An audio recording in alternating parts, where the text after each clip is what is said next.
Bonsoir, bonsoir, bonjour. Tout dépend à l'heure que vous allez regarder cette vidéo.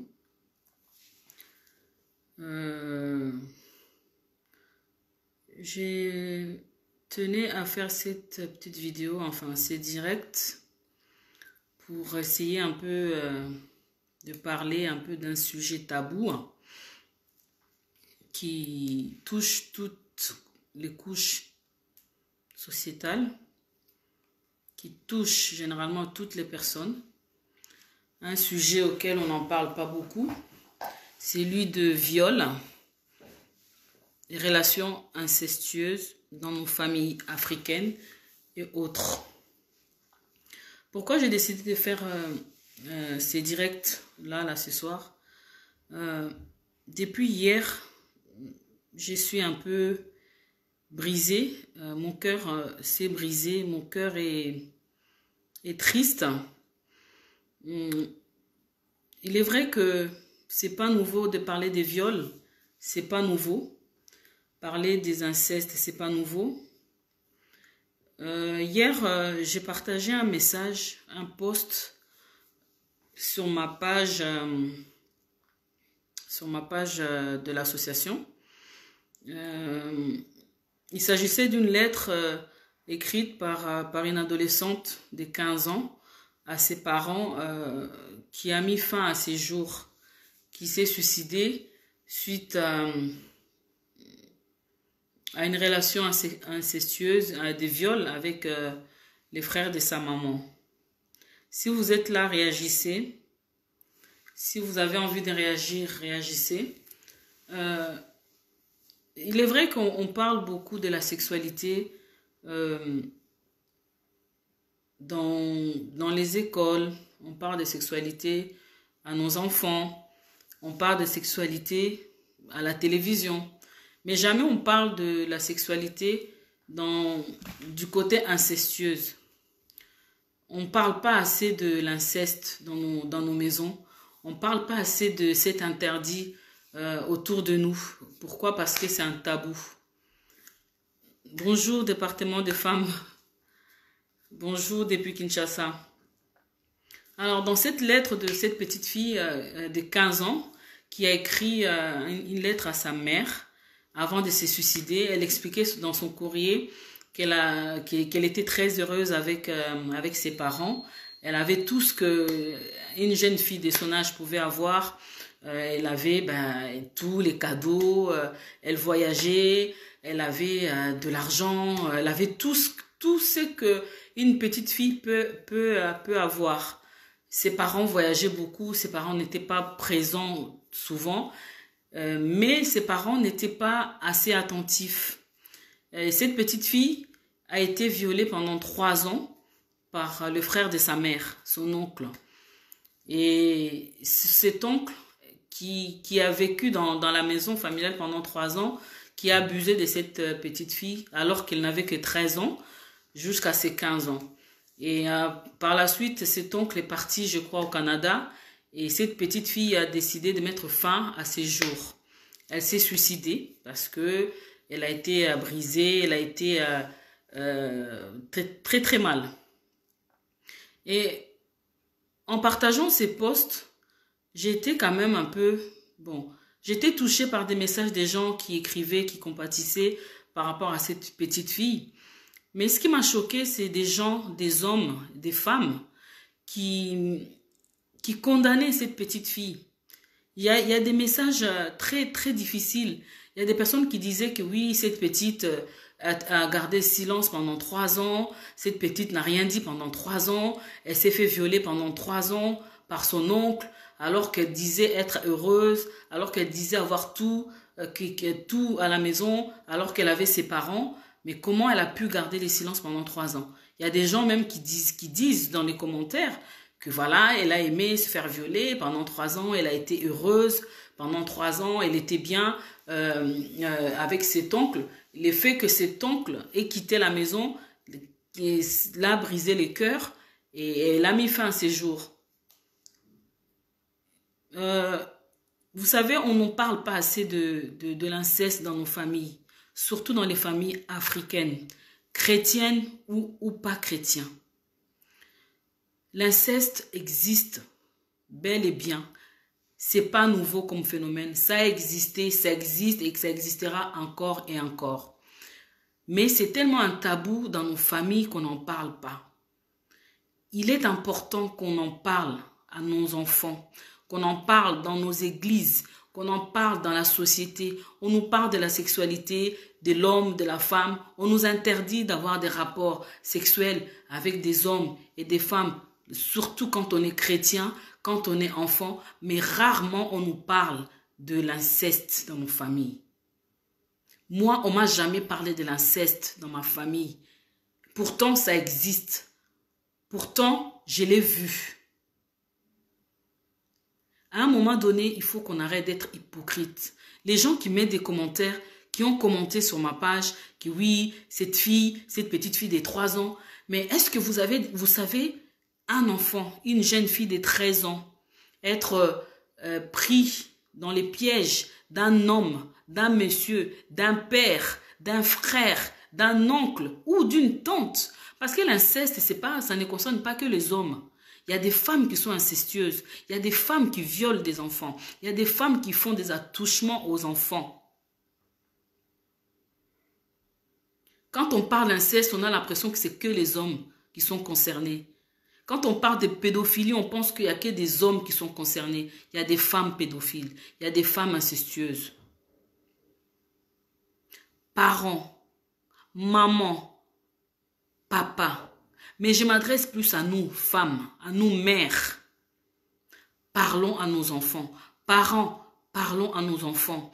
Parlons de la sexualité, oui. Interdisons si on veut, oui. Parce que la Bible ne veut pas, par rapport à la Bible, par rapport à la foi, par rapport à notre façon, à notre culture, à nos coutumes. Mais parlons de l'inceste à nos enfants. Apprenons à dire à nos enfants, disons-leur que cela existe. Bonjour à tout le monde. Bonjour si vous me suivez. Si vous avez envie d'écrire, de réagir, vous pouvez. Je suis révoltée. Depuis hier, je ne suis pas bien. La lettre de cette petite m'a brisé le cœur. Je suis maman. Je suis mère de 3 petites filles. Mes jumelles ont 13 ans. Ma fille a 11 ans. Ben, je parle à mes enfants de l'inceste. Je leur explique depuis qu'elles ont l'âge, mes enfants, depuis qu'ils ont 3 ans, ils savent que personne n'a le droit de toucher leur corps, ni les parties intimes, ni papa, ni qui que ce soit, sauf maman, parce que je dois m'occuper d'eux, je dois les laver. Mais depuis l'âge de 3 ans, mes enfants, ils savent que leur corps leur appartient. Leur corps est privé et personnel. Mettons les mots, mettons les paroles là où il n'y en a pas. On a tendance à parler de tout et de rien, mais on a peur. On a les tabous, on est emprisonné, on ne parle pas assez de l'inceste. Depuis hier, je ne me sens pas bien, je n'ai pas bien dormi. Depuis hier, je pense à la douleur de cette femme, de la mère de cette petite fille, qui a hébergé pendant 3 ans son frère à la maison. Et durant 3 années, ce frère a violé sa fille. Non seulement a violé sa fille, il a pris son innocence, sa virginité et sa vie. Cette petite fille s'est suicidée et morte. Vous imaginez la douleur pour ses parents? Vous imaginez la douleur pour cette mère, pour les frères et sœurs? Pourquoi? Parce que la petite n'a pas su parler aux parents. Parce que la petite n'a pas su s'exprimer, n'a pas su dire aux parents ce qui s'est passé dans la maison. Le dialogue est important. Dialoguons avec nos enfants, parents, s'il vous plaît. Prenons le temps de parler avec nos enfants. Prenons le temps d'observer nos filles, maman. Prenons le temps de discuter avec nos enfants, de savoir comment ça se passe à la maison, avec papa, avec oncle, avec qui que ce soit, à l'école même.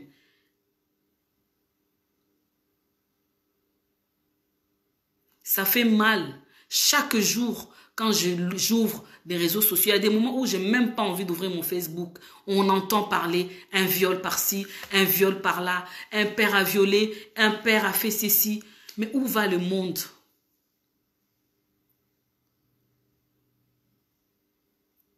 J'ai tellement mal au cœur pour cette petite qui a brisé, qui a gâché sa vie.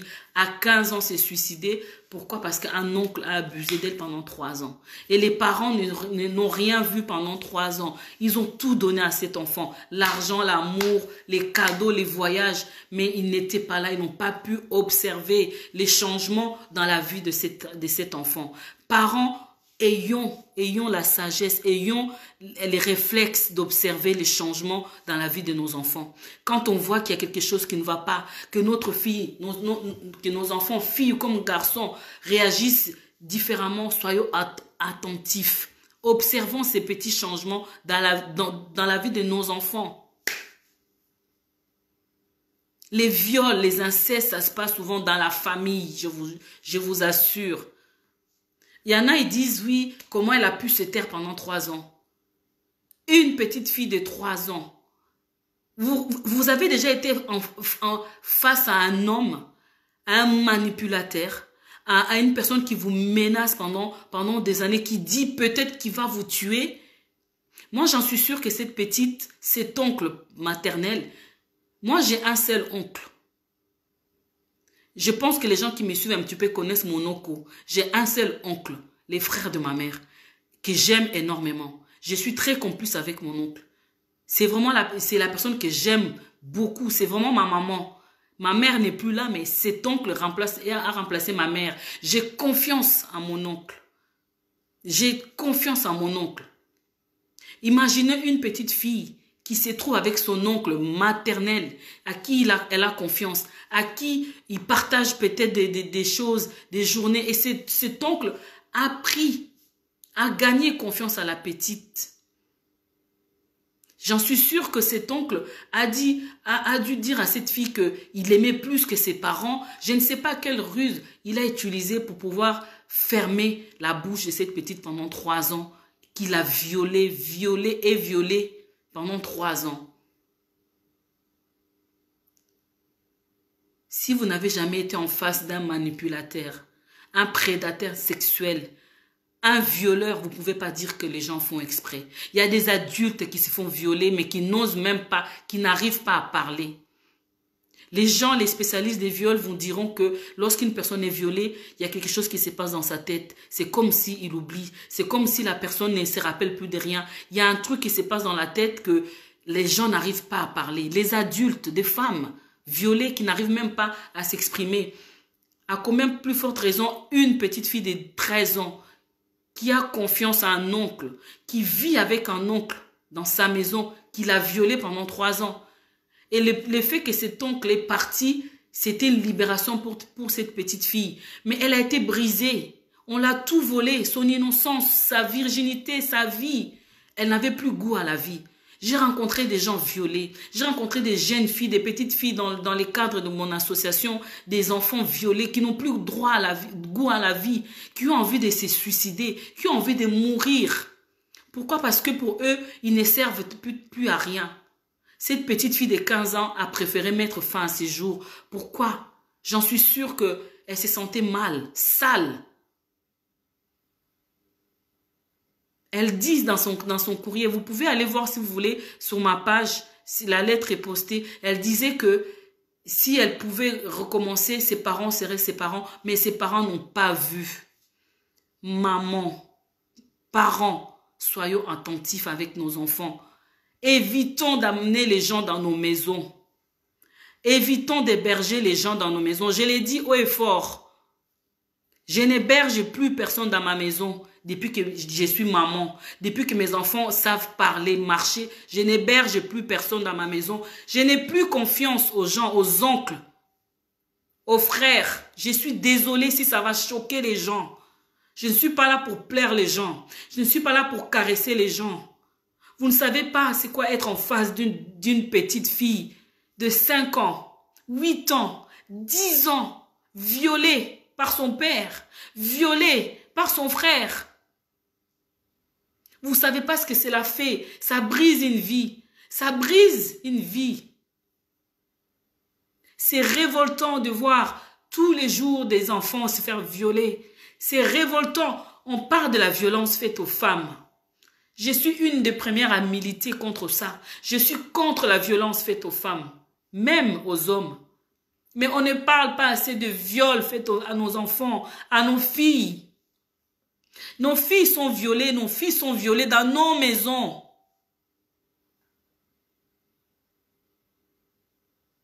Surtout dans nos familles africaines, les Bakongo, Balou, Babangala, tout ce que vous voulez. On n'en parle pas. Maman, papa, arrêtons d'héberger les enfants, les gens dans nos maisons. Soyons attentifs lorsqu'on n'a pas le choix, lorsqu'on héberge quelqu'un. Soyons attentifs avec nos enfants. N'ayons pas confiance, ne laissons pas nos enfants à n'importe qui. Souvent, la personne qui vit avec nous dans la maison, c'est lui. C'est cette personne, pardon, qui va violer notre enfant, qui va vous abuser. Protégeons nos enfants. Dieu nous a donné les enfants. On a la responsabilité de les protéger. La Bible dit, oui, si Dieu les garde, si nous gardons en vain. Oui, c'est vrai, mais Dieu nous a donné cette responsabilité. Nous sommes les garants de nos enfants. Nous avons l'obligation de garder, de protéger nos enfants. Ne laissons pas nos enfants à n'importe qui. N'allons pas laisser nos enfants dormir n'importe où. Organisons-nous. Faisons attention à nos filles. Faisons attention à nos fils. Il y a des prédateurs partout, surtout dans nos maisons. Les familles africaines. Dans des familles même chrétiennes, il y a des gens qui violent. Imaginez un enfant qui s'est fait violer, une fille qui s'est fait violer, qui va en parler. Non seulement elle risque aussi de se faire rejeter, surtout en Afrique. Tu n'as pas le droit de parler. Il y a même des parents qui s'arrangent avec les violeurs, avec l'incestueux. Ils payent l'argent pour que la famille ne porte pas plainte. J'ai fait un dédicace à Emmanuel Azandi, tous ceux qui la connaissent, qui est en train de défendre une petite fille, une jeune fille de 13 ans qui s'appelle Annie, qui a été violée pendant des années par le meilleur ami de son père et patron de son papa. Cette petite fille qui a 13 ans est enceinte aujourd'hui de 7 mois. Imaginez un peu nos enfants. Imaginez cette petite fille de 13 ans qui a la vie devant elle, qui rêve, qui doit vivre sa vie de jeune fille, de petite fille, mais qui se retrouve enceinte à 13 ans parce qu'elle a été violée par l'ami du papa. Elle est obligée de supporter une grossesse non désirée et un enfant qu'elle n'aura jamais, qu'elle n'a pas décidé, qu'elle n'a pas demandé. Elle va être obligée de porter cette grossesse, d'élever cet enfant à 13 ans. Pourquoi? Parce qu'un violeur, un détraqué, un mabouliste, un fou a décidé de prendre sa virginité, a décidé de prendre son innocence. Je suis révoltée, je suis en colère, je suis brisée, j'ai mal. On n'en parle pas assez des viols sur nos petites filles, de l'inceste dans nos maisons. Et quand vous décidez de parler de l'inceste, j'en suis sûre que sur 10 femmes, 8 africaines ont déjà subi des incestes, des attouchements dans nos familles. Et quand vous décidez d'en parler, quand vous décidez de dire stop, c'est vous la coupable, on vous culpabilise, on dit que c'est vous, c'est toi qui t'habilles mal, c'est toi qui fais ci. Un enfant n'est jamais responsable d'un viol. Les adultes sont censés protéger les enfants. Les adultes sont censés conduire les enfants dans le droit chemin. Un enfant n'est jamais responsable du viol. Ce sont les adultes qui sont responsables d'avoir violé, d'avoir eu des attouchements à cet enfant. Les gens qui viennent commenter sur ma page, sur l'histoire de cette petite fille, oui, elle a accepté pendant 3 ans de se faire violer, comment elle s'est tue, comment elle n'a pas parlé. Je vous dis, shame. Que Dieu vous pardonne, que Dieu vous regarde. Peut-être que ça vous est jamais arrivé. Peut-être que vous n'avez jamais été confronté face à telle situation, face à une telle épreuve. C'est pas facile à une petite fille de 10 ans, de 12 ans, 13 ans, même 18 ans, même 20 ans, de dénoncer un viol incestueux dans la famille. Surtout quand c'est un proche, surtout quand c'est un oncle, quand c'est un frère ou une mère. Il y a des mères incestueuses. Oui, ça existe. Il y a des femmes qui abusent de leurs enfants. Ça existe malheureusement. C'est notre devoir parents. Parlons à nos enfants. Interdisons, si on veut, à nos enfants d'avoir recours à la sexualité avant l'âge adulte, avant les mariages si on veut, parce qu'on est chrétien, parce que. Mais parlons aussi de l'inceste à nos enfants. Parlons de l'inceste. Disons à nos enfants pourquoi il ne faut pas avoir recours à l'inceste. Pourquoi c'est interdit qu'un oncle nous touche. Pourquoi c'est interdit qu'un père nous touche, un frère nous touche. Parlons sans tabou à nos enfants sur la sexualité incestueuse dans nos maisons. Ne restons pas toujours dans les tabous. On est trop dans les tabous. On ne doit pas parler de ceci, on ne doit pas parler de ça, de cela. L'Église a un rôle important à jouer dans la famille, dans ce genre de choses. L'école a un rôle important à jouer. Tout est normal aujourd'hui. Les mariages homosexuels, c'est normal. Avoir des relations sexuelles, même la loi qui veut autoriser qu'une petite fille de 11 ans est dite consentante à avoir des relations sexuelles, on doit dire non. On ne doit pas tout accepter. Parlons à nos enfants sur la sexualité incestueuse. Mettons les mots là où il faut. Arrêtons, sortons du tabou. Ce sont nos filles qui meurent, qui périssent. Je suis maman de 3 enfants. Ça peut arriver à n'importe qui. Ça peut arriver à tout le monde. Je suis tellement en colère. J'ai tellement mal au cœur. Je pense aux parents de cette petite fille de 15 ans qui a mis fin à ses jours. C'est pas évident. C'est pas facile. Je travaille avec des personnes qui ont vécu ça, qui ont subi des viols étant enfants par les oncles, par les pères. Je vous jure que ça brise une vie. Ça brise une vie. Excusez-moi, ça fait mal. Ça fait mal. Ça fait très mal. Ça fait très mal de... Ça fait mal. C'est l'abomination. C'est l'abomination avoir une relation sexuelle avec son enfant, avec un membre de sa famille. Mettons les mots là où il faut. Donnons confiance à nos enfants. Parlons à nos enfants afin qu'ils aient confiance en nous. Afin qu'ils arrivent à parler facilement. Parfois, nos enfants ne nous parlent pas. Pourquoi? Parce qu'on est des parents militaires. On est des parents soldats. On n'aborde pas les sujets comme la sexualité avec nos enfants. Moi, je ne me rappelle pas qu'on m'ait parlé de la sexualité. Je me rappelle juste, on m'a dit, tu as 12 ans, tu as tes règles, c'est fini, tu es une femme, tu ne dois plus traîner avec des garçons.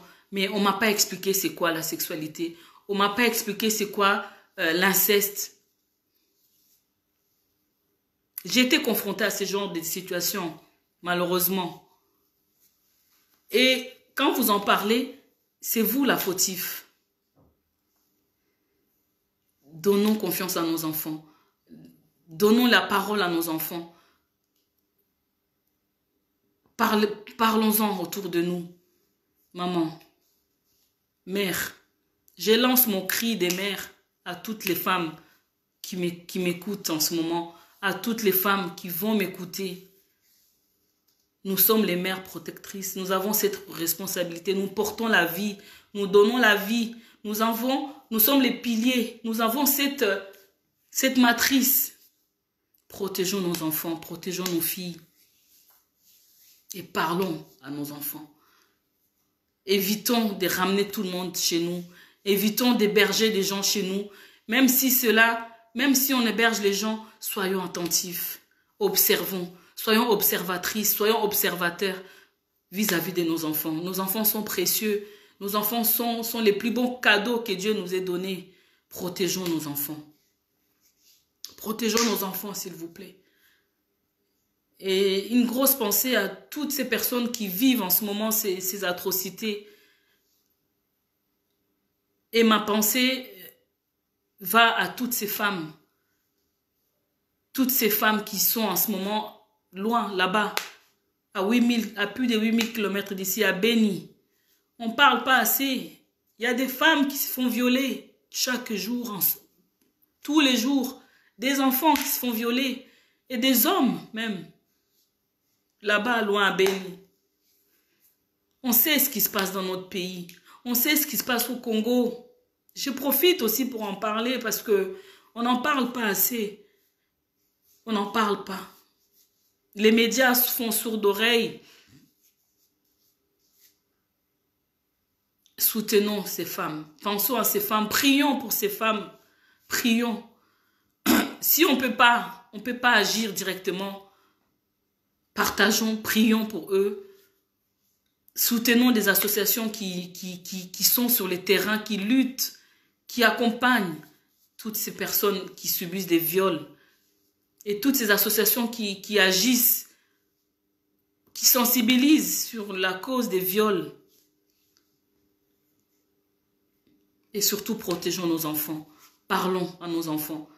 J'ai rien d'autre à dire à part parler. Parlons. Mettons les mots. Je me répète. Je préfère me répéter. Je préfère répéter que ça rentre. Protégeons nos enfants. Papa, maman, protégeons nos enfants. C'est notre responsabilité. Évitons d'héberger les gens chez nous. Évitons de ramener n'importe qui à la maison. Évitons de laisser nos enfants n'importe qui. C'est nous qui devons protéger nos enfants. Ne laissons pas nos enfants dormir de gauche à droite. Je sais qu'il y a des gens qui n'ont pas d'autres possibilités parce qu'ils travaillent, parce qu'ils n'ont personne pour garder les enfants. Ah, Seigneur, faisons juste attention à nos enfants. Je ne souhaite à aucun parent de perdre son enfant parce qu'elle a été violée.